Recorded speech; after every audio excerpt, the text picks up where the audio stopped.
এখনকার এই ভিডিওটা প্রিয়াকে নিয়ে, এপি ব্লগসের প্রিয়াকে নিয়ে একটা ভিডিও তো নামানো উচিত, কারণ কালকের ভিডিওতে ক্ষমা টমা চেয়েছে, তোমাদের কাছে ক্ষমা চাইতে আসলাম। ওর থাম্বনেলটা ছিল, 1 মিনিট একটু ধরো, এই কী বলছি, যাই হোক, ওর কালকের থাম্বনেল ছিল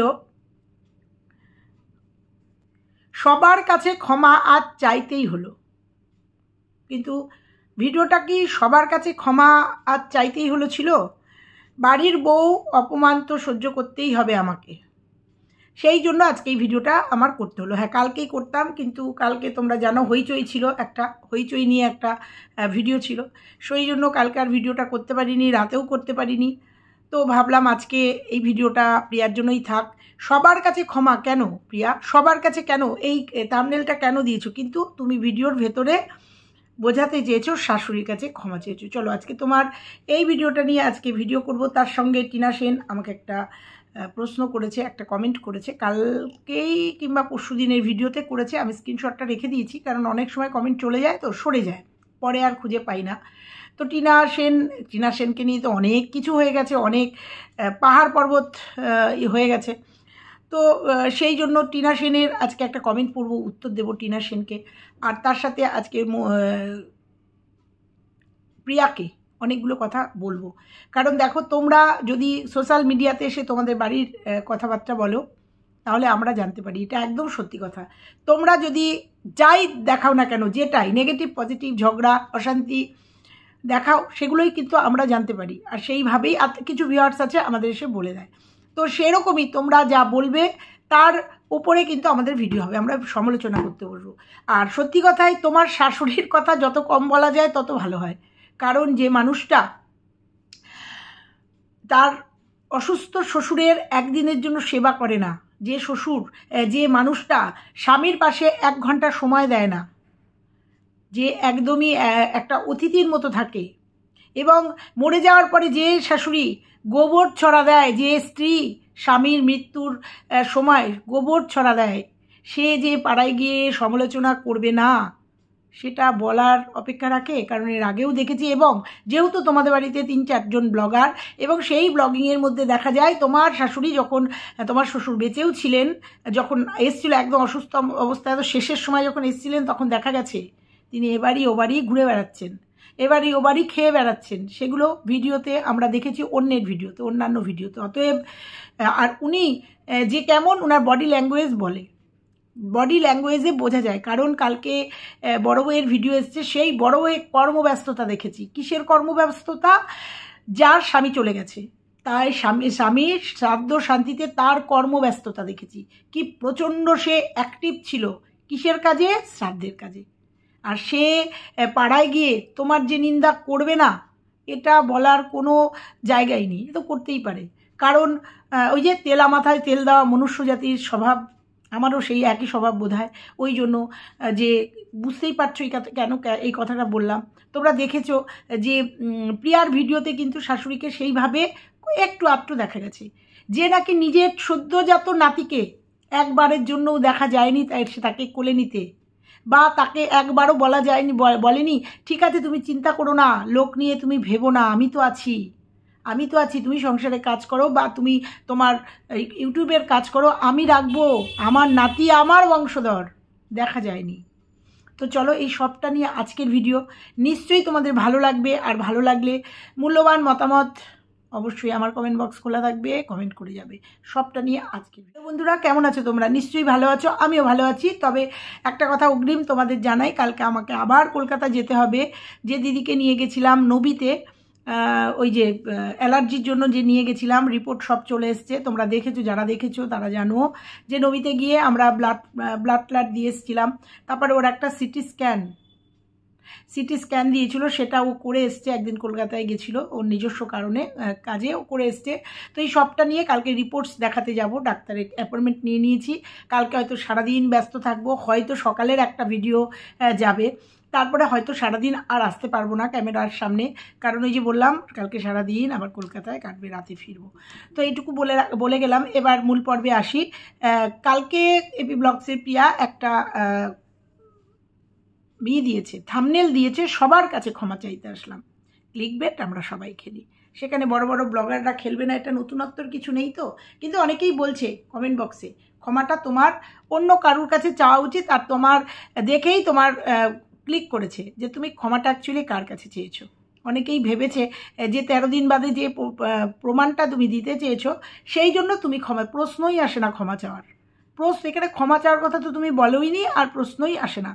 তো যাই হোক, তুমি যেটা তুলে ধরলে সেটা হচ্ছে তোমার শাশুড়ি পাড়ায় গিয়ে মন্তব্য করছে, এটা নতুন না, এটা নতুন না। আর তোমার শাশুড়ি যদি সত্যি উপযুক্ত একজন মানুষের মতো মানুষ, মানে উপযুক্ত একদম মায়ের মতো মা হতেন না, আজকে তোমাদের দুই বইয়ের মধ্যে যে বিভেদ, আজকে এটা হতো না। হ্যাঁ, হলেও এতটা বাড়তো না, এতটা বাড়তো না। তার জন্যও কিন্তু তোমার শাশুড়ি দায়ী।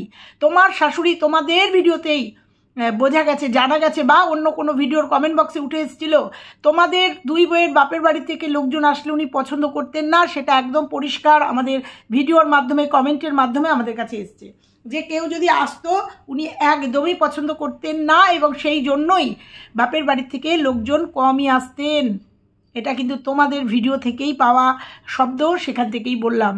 তাহলে উনি মানুষ কেমন সেটা তুমি না বললেও হবে, কারণ দেখেছি যখন যেদিকে জল বেশি তখন সেদিকে উনি হাত ধোয় বেশি। তোমার সাথেও ভালো সম্পর্ক দেখেছি, রিলস করা, ফুল গুজে, মেকআপের লুকিং দিয়ে সুন্দর ভিডিও বন্ডিং সুন্দর দেখেছি। আবার বড় বউয়ের কাছেও দেখেছি, কারণ উনি এক জায়গায় স্টিক থাকতে পারেন না, উনি একটু মানুষটাই এরকম। আর এই যে তুমি বলেছো কীর্তন দিতে পারবো না, আমার শরীর পারমিট করছে না, ও তোমার এটা দেখবে না তো যে তোমার শরীর পারমিট করছে বা করছে না, তাহলে তো উনি অনেক আগেই বলতো যে আমার নাতিদের জন্য তোমার এত লোক দিয়ে এত চিন্তা করতে হবে না, আমার নাতিদের আমি রাখবো, আমার ছোট নাতিকে আমি রাখবো। বা দেখতাম আমরা যে নাতিকে নিয়ে একটু পাড়ায় টাড়ায় মানে এই ঘরে ঘরে ঘুরে বেড়াচ্ছে কোলে করে নিয়ে। এতটাই উনি কিন্তু বয়স্ক না, এতটাই উনি কাবু না যে একটা বাচ্চাকে কোলে নিতে পারে না বা একটা বাচ্চাকে রাখতে পারে না।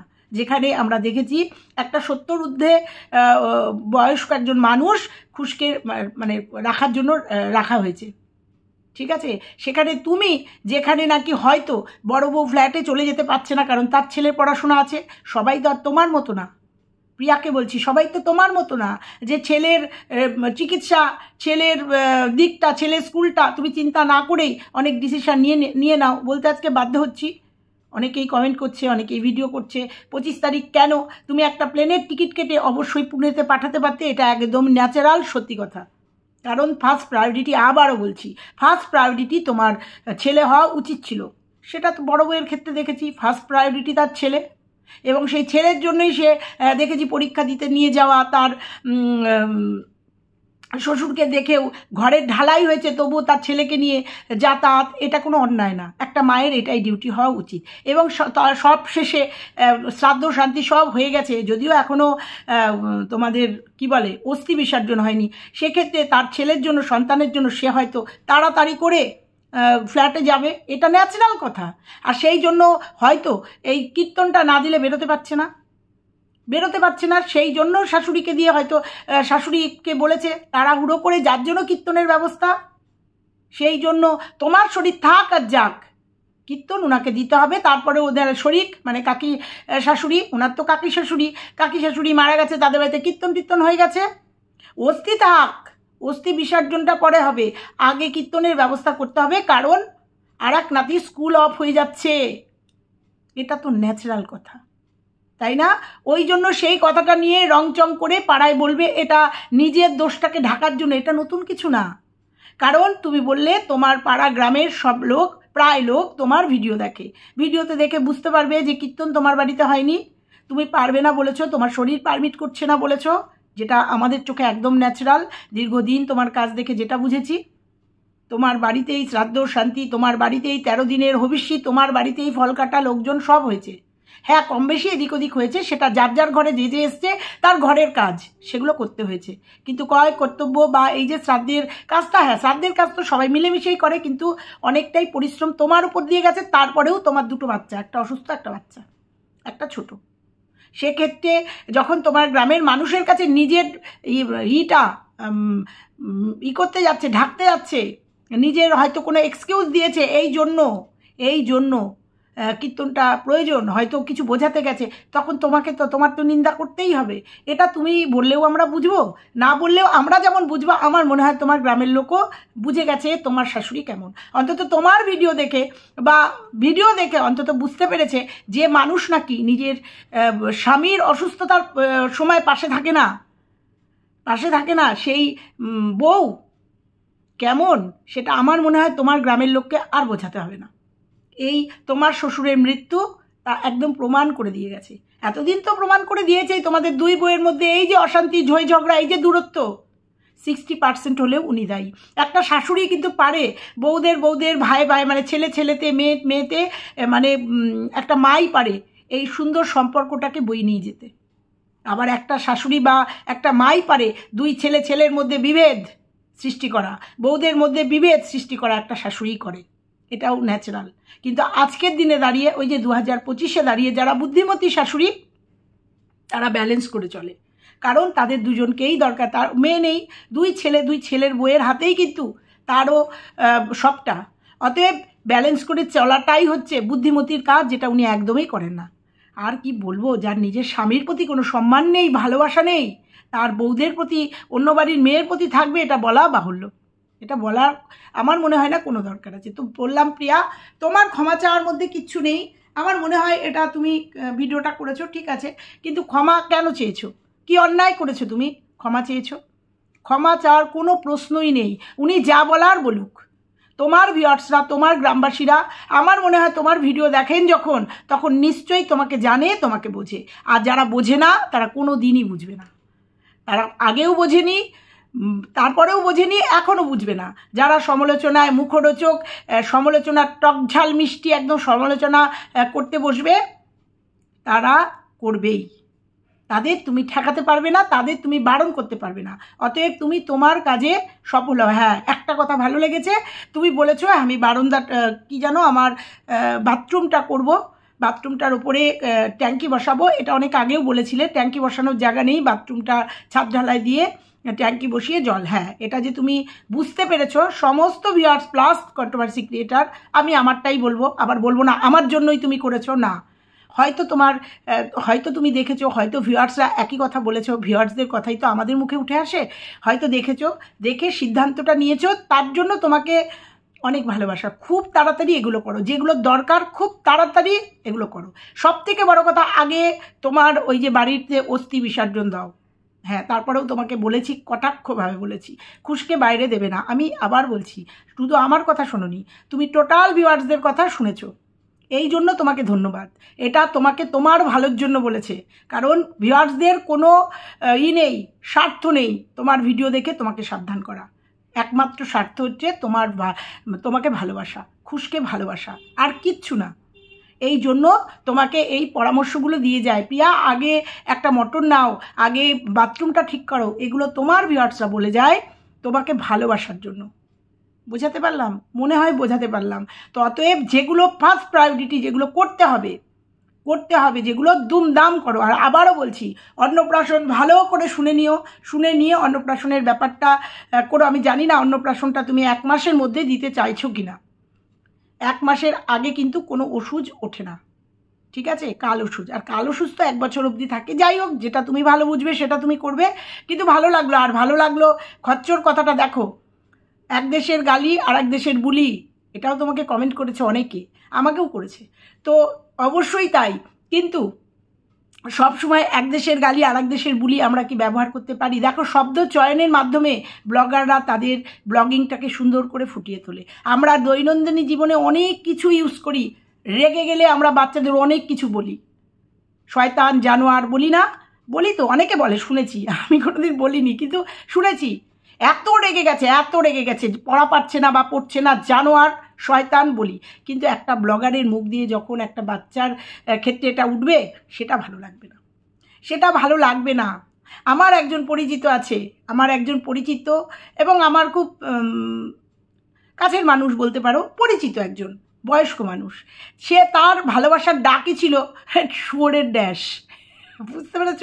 শুয়োরের ড্যাশ, এইটুকু। মানে উনি ভালো কথাতেও তাই বলে ডাকতেন, মন্দ কথাতেও তাই বলে ডাকতেন। উনার এটা হচ্ছে মুখের বুলি ছিল, এই শুয়োর এদিকে আয়, ঠিক আছে, রেগে গেলে এই অমুকের বাচ্চা বলতেন, কিন্তু উনি ভালোভাবেই বলতেন, খুশি হয়ে বলতেন, কখনো রেগে গিয়ে কখনো আনন্দ করে। এটা হচ্ছে ওনার ভালোবাসার ডাক ছিল।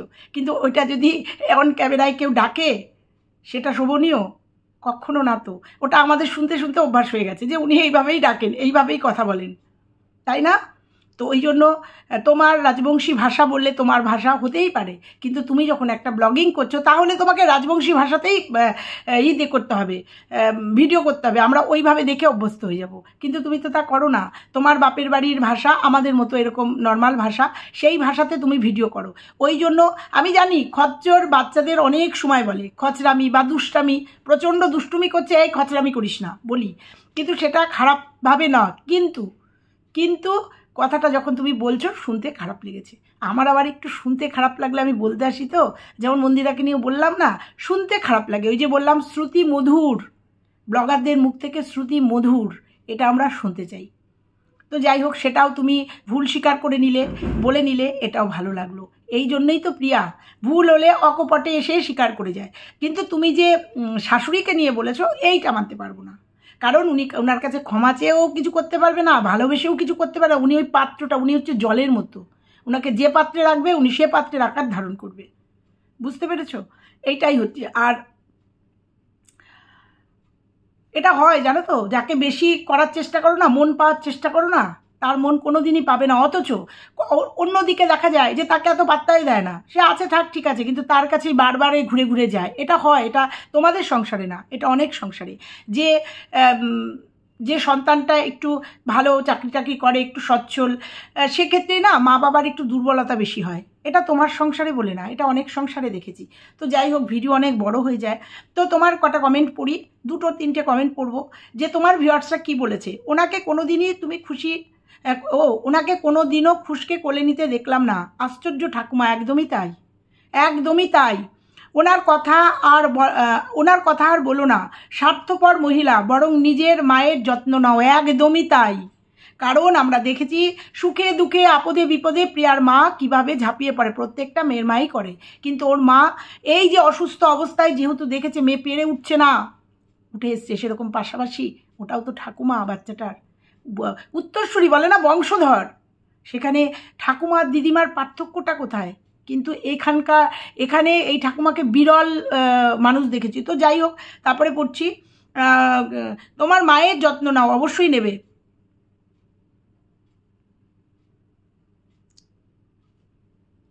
আর একজন লিখেছে, তোমার শ্বশুরের অসুস্থতায় তোমার শাশুড়ির ভূমিকা খুব দুঃখজনক।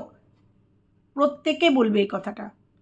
ওর কথা বলো না, ওকে দেখলে বিরক্ত লাগে। দেখেছো শ্রাদ্ধের দিন কি ব্যস্ততা, বড় বউয়ের চ্যানেলে দেখা গেছে। ওরে বাবা, একদম দৌড় ঝাঁপ করে কি সুন্দর করে কাজ করছে, দেখেছো?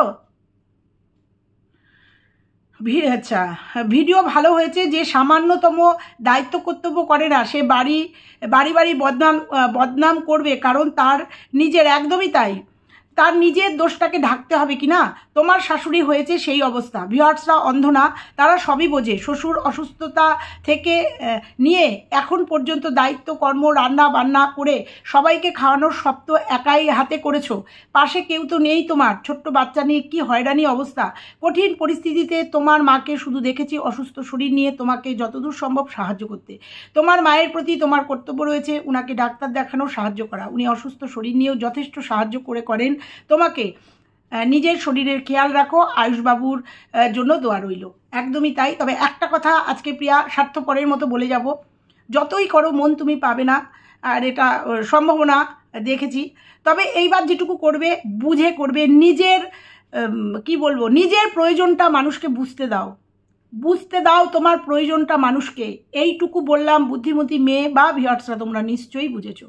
যে প্রিয়াকে একটা কথাই বলবো, তোমার প্রয়োজনটা মানুষকে বুঝতে দাও। তুমি অত হেলাফেলা না, চাইলেই পাওয়া যায়, মানে সহজলভ্য চাইলেই পাওয়া যায় সেই জিনিসের কদর থাকে না, ঠিক আছে? আর যে জিনিসটা খুব দামি হয়, সহজলভ্য না, সেই জিনিসটা পাওয়ার জন্য আমাদের থাকে, আকুতি থাকে। এইটুকু দিয়েই তোমাকে বোঝালাম। এবার নিজের প্রয়োজনটা একটু বুঝতে দাও। দেখলে তো এই কঠিন পরিস্থিতির মধ্যেও তোমার মা ছাড়া, আর বাড়ির জেঠিমা ছন্দা এরা ছাড়াও আর কেউ কিন্তু তোমার পাশে নেই যার তোমার একান্তই তোমাকে প্রয়োজন ছিল, মানে তোমার প্রয়োজন ছিল। এইটুকুই শুধু তোমাকে বলবো, আর কিছু বলবো না। এবার চলে যাব আমার সেই টিনা সেনের কমেন্টটায়। এই ভিডিওটা দুদিন আগে করেছে, এই কমেন্টটা দুদিন আগে করেছে টিনা সেন। ওই যে আমি প্রিয়াকে নিয়ে একটা ভিডিও করেছিলাম না, যে টিনা সেনের একটা নিয়ে করেছিলাম, যে টিনা সেন একটা হাই বলতে বলেছিল কিন্তু ও করেনি। ও তো একজন সাধারণ ভিউয়ার্স, ও নিজেকে বলেছে ও একজন সাধারণ ভিউয়ার্স, তো একজন ব্লগার, ভালোবাসার ব্লগার। যদিও ভালোবাসার ব্লগারই হয়, তার সাথে একটু কথা বলতে চেয়েছে, এরকম একটা ভিডিও করেছিলাম। তার উত্তরেও লিখেছে, গুড মর্নিং আন্টি, প্লিজ রেগে যাবেন না। কেন রেগে যাব? কেন রেগে যাব? রেগে যাওয়ার কোনো প্রশ্ন নেই। রেগে গেছিলাম যখন তুমি আমাকে নেগেটিভ কমেন্ট দিনের পর দিন করেছো তো একসময় আমাকে কিভাবে হার্ট করেছো আমাকে তুমি, এবং আর একটা আইডি ভুলে গেছি এখন, ওইটাকে হাইড করে দিয়েছি, কিন্তু তোমাকে হাইড করিনি। কিভাবে আমাকে নেগেটিভ কমেন্ট করে গেছো, বড় বড় করে কমেন্ট করে গেছো, তাই না? তখন রাগ হয়েছিল, কিন্তু এখন রাগ হয় না, কারণ এখন তুমি হয়তো বুঝতে পেরেছো। আচ্ছা, প্লিজ রেগে যাবেন না, একটু আমার কথাগুলো পজিটিভলি বোঝার চেষ্টা করবেন। ওই জন্যই তো তোমার কমেন্টটা আজকে পড়ছি, কারণ পজিটিভলি আমি যেমন পড়েছি এবং তোমাকেও বোঝানোর চেষ্টা করব। আচ্ছা, প্রিয়াকে নিয়ে আমি কি এখন এরকম কোনো, আচ্ছা প্রিয়াকে নিয়ে আমি কি এরকম কথা এক্সট্রা বলেছি? ও ভিডিওতে যা বলেছে সেটা দেখেই আমি কমেন্ট করেছি। একটু বেশি ভেতরে ঢুকে গেছো। ভিউয়ার্স তো তুমি বলেছো তুমি সাধারণ ভিউয়ার্স, কিন্তু একটু বেশি তুমি যেগুলোকে শো করাচ্ছ, যে ভিডিওগুলোকে শো করাচ্ছ, আমার মনে হয় তার থেকেও একটু বেশি ক্যালকুলেশন করে তুমি বিভিন্ন কন্ট্রোভার্সি ক্রিয়েটারদের গিয়ে কমেন্ট করেছো, বিশেষ করে আমাকে। ঠিক আছে, বোঝাতে পারলাম? মনে হয় একজন ভিউয়ার্স হয়ে, হ্যাঁ ভিউয়ার্সরা আমাদের অনেক তথ্য দেয়, অনেক ইনফরমেশান দেয়, কিন্তু যখনই একটু বেশি ইনফরমেশান দেয় তখনই বুঝতে হবে যে এই ভিউয়ার্সটা যার হয়ে বা যার বিপক্ষে ভিডিও মানে কমেন্ট করছে, বলছে, তাদের খুব কাছাকাছি রয়েছে, যেমন ধরো আমাকে মারুর সম্বন্ধে অনেকে ইনফরমেশান দিয়েছিল, তারপরে বলেছিল ওরা মারুর ওই বাদুরিয়ার আশেপাশে থাকে, বা যখন রানাঘাটে ওকে চপ কিনতে দেখেছিল, আমাকে স্ক্রিনশট দিয়েছিল, তখন কিন্তু বলেছিল আন্টি বা দিদি আমি কিন্তু ওকে দেখেছি, এবং পরবর্তীতে সেটা সত্যি বেরিয়েছে যে রানাঘাটে ওরা ছিল। তাহলে বুঝতে হবে যে আমাদের ইনফরমেশান দিচ্ছে তাদের কতটা কাছাকাছি আছে। বোঝাতে পারছি? তোমার কমেন্টগুলোর মধ্যে সেগুলোই ছিল, এবং পরবর্তীতে তুমি পয়েন্ট আউট করেছো যে ভিডিওগুলো 1 নম্বর 2 নম্বর 3 নম্বর 4 নম্বর, আমার মনে হয় সেই ভিডিওর বাইরেও, যেমন ধরো একটা কথা বলি, ফ্ল্যাটে এমন কিছু অশান্তি দেখা যায়নি প্রিয়ার ভিডিওতে, যে তুমুল অশান্তি হচ্ছে দেখা যায়নি, কিন্তু তুমি সেটাকে কিন্তু বলেছো যে ওদের ফ্ল্যাটের ওদের মধ্যে অশান্তি হচ্ছে। সেই যে অশান্তিটার কথা তুমি বলেছো, সেটা একান্তই ওরা 4 জন ছাড়া কেউ জানে না, কারণ আমার ফ্যামিলিতে কিছু হলে তো আমরা ছাড়া কেউ জানবো না। আর আমি যদি ভিডিওতে দেখাই, আমি জাস্ট তোমাকে একটু টাচ করে গেলাম, ঠিক আছে? হয়তো তুমি জানতে পেরেছো কোনো মাধ্যমে, এটা এখন শুনতেই পাচ্ছি যে ওর শাশুড়ি পাড়ায় পাড়ায় গিয়ে গান গেয়ে বেড়ায়, মানে নিন্দা বান্দা করে বেড়ায়। তো বোঝাতে পারছি নিশ্চয়ই, তুমিও কিন্তু রেগে যেও না। তুমি যেমন আমি না রেগে সুন্দর করে তোমাকে বোঝাচ্ছি, তুমিও নিশ্চয়ই বুঝতে পারছো। আচ্ছা, ও ভিডিওতে যা বলেছে সেটাই দেখিয়েছি, আমি কমেন্ট করেছি, সেটা আমি প্রিয়াকে ওর কমিউনিটি পোস্টে ভালো করে বুঝিয়ে দিয়েছি, যেটা আমি তোমাকে বোঝালাম, তুমি তোমার মতো বুঝিয়েছো, আমি তোমাকে আমার মতো করে বোঝালাম, আর নতুন করে আর কোনো ক্লিপিং তুলে দেবো না। আচ্ছা, তারপরেও আমাকে বলেছে ওয়েট অ্যান্ড ওয়াচ, তাই জন্য আমি ওয়েট অ্যান্ড ওয়াচ করে আছি। দেখো একটা কথা বলি, সে তুমি ওয়েট অ্যান্ড ওয়াচ করো, সেটা কোনো দোষের না, করতেই পারো, কারণ প্রিয়া বলেছে ওয়েট অ্যান্ড ওয়াচ করতেই হবে। কিন্তু একটা কথা পাশাপাশি বলি, দেখো যখন আমাদের মাথা প্রচণ্ড গরম হয়ে যায় যে কোনো কারণে, কেউ ভেবো না কিন্তু পক্ষপাতিত্ব কথা বলছি, আজকে তোমারও হতে পারে, আজকে আমারও হতে পারে, হিট অফ দ্য মোমেন্ট বলে, যখন হয়তো প্রিয়া এই কমেন্টগুলো দেখেছে, হিট অফ দ্য মোমেন্টে হয়তো বলেছে তোমার আইডিটা খুঁজে বার করবে, হয়তো বলেছে ওয়েট অ্যান্ড ওয়াচ, আমি বার করবোই এই আইডিটা। হ্যাঁ, আমিও ওয়েট করছি তোমার আইডিটা, আমারও জানার খুব ইচ্ছা, কারণ তুমি আমার একজন ভিউয়ার্স। কে তুমি আমারও জানার, আমিও ওয়েট অ্যান্ড ওয়াচ করছি, কিন্তু তোমার এই ধারণাগুলো আমি বোঝাচ্ছি যে হিট অফ দ্য মোমেন্টে আমরা অনেক কিছু বলে দিই, হিট অফ দ্য মোমেন্টে আমরা অনেক কিছু করে ফেলি, হিট অফ দ্য মোমেন্টে। আর যত অঘটন ঘটে সব হিট অফ দ্য মোমেন্টেই ঘটে। তো যাই হোক, আর রইল আমার হাই করার কথা। এই জন্য একজন ব্লগার যদি রাগের বশে আমার আইডি এরকম করে ভাইরাল করে, কোথায় ভাইরাল করেছে? তুমি কমেন্টগুলো করেছো, সেই কমেন্টগুলো কমিউনিটি পোস্ট দিয়েছে। ভাইরালের কিছু নেই তো, তুমি ভুল বলনি তো, তাহলে তোমার ভাইরাল হওয়ার কী আছে? মানে তোমার ভয় পাওয়ার কী আছে? তুমি যে কমেন্টগুলো করেছো তুমি তো অথেন্টিক, এবং তুমি বলেছো যে সেই কমেন্টগুলো তুমি প্রমাণ দিয়েছো। আচ্ছা, আর পড়ে নি করে, আচ্ছা কি হলো, করে ভাইরাল করে লোকের কাছে আমাকে এতগুলি কথাটা, ও আচ্ছা, আমাকে এত গালি খাওয়াতে পারে, তাকে আমি আমার ফোন নাম্বারটা শেয়ার করলে যে সেটাকে ওই সাপোর্ট, আচ্ছা স্প্রেড করে দেবে না তার কি গ্যারেন্টি আছে? তোমার এই যে আজকের ডেটে দাঁড়িয়ে তুমি প্রিয়ার ভিউয়ার্স, তুমি বলো প্রিয়ার একজন পজিটিভ ভিউয়ার্স, পজিটিভ কমেন্ট করেছো, তোমার এই এতদিনের ভিডিও দেখে, প্রিয়ার এতদিনের লাইফস্টাইল দেখে তোমার কি মনে হয় যে তোমার একটা ফোন নাম্বার মানে এই পাবলিক করে দেবে? তার এগেনস্টেও কিন্তু অনেক কিছু হয় যদি তোমার পার্সোনাল নাম্বার ও পাবলিক করে। আমার মনে হয় না এতটা মূর্খামি করো। তোমার জায়গার থেকে তুমি ঠিক আছো, কিন্তু পাশাপাশি আমি তোমাকে বলছি যে এতটাই কেউ মূর্খ যে তোমার মানে তোমাকে একটা হাই বলাতে সেই নাম্বারটা নিয়ে ও সেটাকে করে দেবে, পাবলিক করে দেবে। এতটাই মূর্খ প্রিয়া। আর তার জন্য যদি করেও থাকে, তার জন্য তুমি কিছু করতে পারবে না, এটা হয়? তো আপনি বলতেই পারেন যে প্রিয়া এখন মন মানসিকতা, আচ্ছা এমন মন মানসিকতার মেয়ে না, কিন্তু আমার মনকে আমি সেটা বোঝাতে পারবো না। ঠিক আছে, তুমি তোমার জায়গায় ঠিক আছে, কিন্তু আমি তোমাকে বললাম যে এটা কি সম্ভব না। এবার আমি যদি পাশাপাশি তোমাকে বলি, হয়তো তুমি নাম্বারটা দিলে হয়তো তোমার অরিজিনাল আইডিটা চলে আসবে, হতেও তো পারে সেই জন্য তুমি দাওনি। নালে একজন ব্লগার তোমাকে একটা হাই লিখতে বলেছে, তোমার সাথে একটু কথা বলবে বলেছে, হয়তো যেটা আমরা কনভারসেশনে দেখেছি, সেক্ষেত্রে তোমার একটা হাই না বলার কিচ্ছু নেই, সেক্ষেত্রে এত ভয় পাওয়ারও কিচ্ছু নেই যে তোমার আইডিটা, তোমার নাম্বারটা স্প্রেড হয়ে যাবে। আমার মনে হয় না যে এতটা নির্বোধ, এতটা অশিক্ষিত প্রিয়া যে তোমার একটা পার্সোনাল নাম্বার ও পাবলিক করে দেবে। এইটুকু বিশ্বাস তো করতেই পারো, এত বড় একজন ব্লগার, আর তুমি পজিটিভ একজন ভিউয়ার্স, এইটুকু বিশ্বাস করতে পারো না? যাই হোক, তুমি তোমার জায়গায় ঠিক। আমি মনে হলো এই কথার উত্তরগুলো দেওয়ার, তাই দিলাম। কিন্তু আমার মনে হচ্ছে যে তুমি একটা হাই বললে, তোমার নাম্বারটা গেলে পরে, কথা বললে পরে হয়তো তোমার গলার আওয়াজটা প্রিয়া চিনে নিতেও পারে, হতেই পারে এটা। সেই জন্যই হয়তো তুমি নাম্বারটা ওকে দাওনি বা হাই বলনি। হতে পারে না? হতে পারে, সবটাই হতে পারে। তুমি যেমন বলছো যে তোমার নাম্বারটা পাবলিক করতেই পারে, তখন কি করবে? আবার এটাও হতে পারে যে নাম্বারটা দিলেই তুমি ধরা খেয়ে যেতে পারো। আসলেই তুমি কে? আসলেই তুমি ওদের খুব কাছের কিনা, যেটা প্রিয়া হয়তো সন্দেহ করছে, ও তো সন্দেহই করছে। চলো, এইটুকুই থাকলো। সবাই ভালো থেকো, সুস্থ থেকো, রাগ করো না কিন্তু। আমি যেমন রাগ না করে তোমার প্রশ্নের উত্তর দিলাম, তুমিও কিন্তু রাগ করো না, ঠিক আছে? চলো, টাটা।